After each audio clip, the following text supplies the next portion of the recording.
We're talking with Ben Barry from Martin Harding and Mazzotti. Ben, reading over this article concerning John Bolton's new book, which is out, they said Defendant Bolton has gambled with the national security of the United States. He has exposed his country to harm and himself to civil and potentially criminal liability. They also said that the facts did not control the motion before the court. The government had failed to establish that an injunction would prevent irreparable harm. They have opened up the door to allow the government to go after John Bolton. Well, so I think that there's a couple things. If we unpack that article a little bit, first, I think it's important. An injunction is when somebody goes to court or an administrative body and says, I want to prevent this person from doing this thing that is going to cause me harm, or it stops them from doing an activity that they've already been doing. And in this case, the government went to the D.C. District Court and said, if John Bolton releases this book, it's going to cause harm. And that is what the motion is based on, a showing, the government's showing of harm. And the judge basically says, look, you can't demonstrate, or you have not demonstrated, that the release of this book, in fact, does harm. And what the court's decision with respect to that motion for an injunction, what they say is, yes, the government failed to demonstrate the harm that this will do to the administration.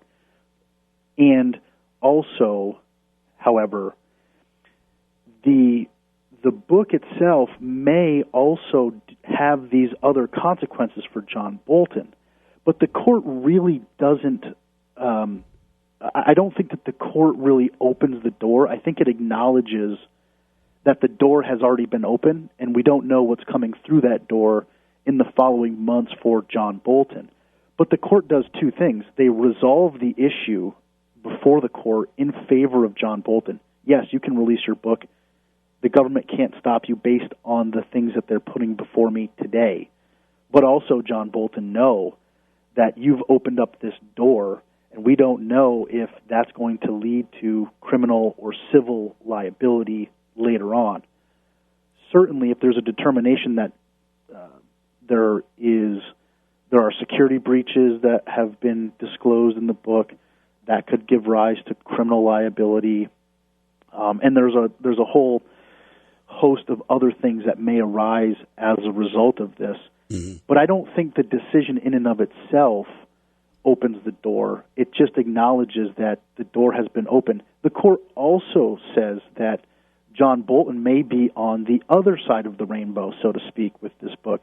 He may not have violated any other laws. He may not have opened himself up to civil liability, and he may be free and clear to enjoy the profits of the book and basically ride off into the sunset. So it's not really, I don't think that the court set precedent here. Ben, didn't they rule partly in favor of the release of the book in that they were concerned that the judge seemed to indicate there was a concern that classified information might have been shared, but that the excerpts of the book are already out there in the press. Much of it has been shared. The press has some copies of it. Didn't they seem to be saying that the problem is that the cat's already out of the bag with this? That's exactly right. The justification, well, let me put it this way. The government's failure to demonstrate harm was based largely in part on the fact that most of the things that they alleged would cause harm have already been in the public, whether it was because of what John Bolton had put out in advance of his book or because it had been reported by some other independent source. Right. And so the government can't say we are being harmed by this secret being released and therefore John Bolton's book should not be published. They have to show that the publication of the book would in fact be releasing that secret and the harm is soon to come. What the court's saying is, look, the harm has already been done. It's already been released. Right. This isn't anything new. So the publication of the book is not creating some new damage. Was that just a mistake by the Trump administration in not filing their injunction or asking to keep the book from being released, that they didn't do it in a timely fashion, or were they not able to do it prior to this?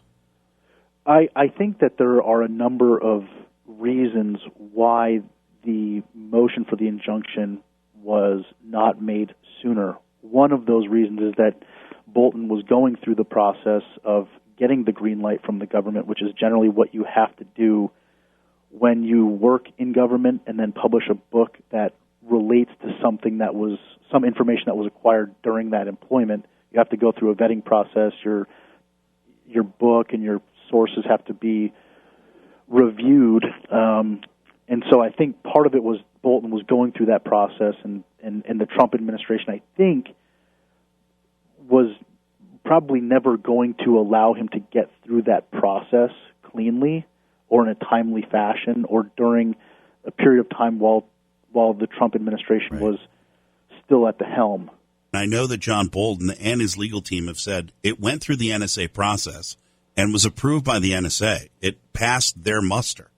So they felt that they could move forward. With this statement being said, it seems to have kind of turned what would be a normal, I don't know what normal is anymore, what a normal process might be into something that is very political. And I think it potentially has taken it out of the realm of the norm. I'm just not sure how to look at this situation right now without a political lens. I don't know that one can. It seems as though, from my perspective, it seems like there's galvanization on either side. When someone looks at Bolton's book being published, it seems to me that the sea has kind of parted. You're on one side or the other. There's not a lot of in the middle. And I think as a result of that, or I think as a result of kind of the way that the Trump administration has confronted dissidents, it really kind of requires you to choose one side or the other. It's an all or nothing strategy. Yeah. And so I think that's dissimilar from other books in the past being published by former government employees, cabinet members, things of that nature that are somewhat critical of the administration in which they worked. I don't think that there was as much vitriol in the press. It wasn't as political, and it wasn't you're either with us or without us.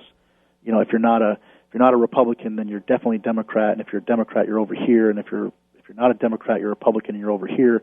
I just think that the process is extremely political. The stakes are much higher because if Bolton's right about these things, then it makes the presidency look so lowly, and if the president is right, it makes Bolton just a straight out liar. There's no sort of mix of anything. It's all or nothing. Well, it looks like a bit of a gamble by Bolton in a sense. The judge scolded him pretty strongly. Said the words Bolton was wrong, and he could risk any profits from the book and potentially criminal prosecution. We'll see how this story continues to unfold. Ben Barry, thank you so much for your insight on this. Thank you so much.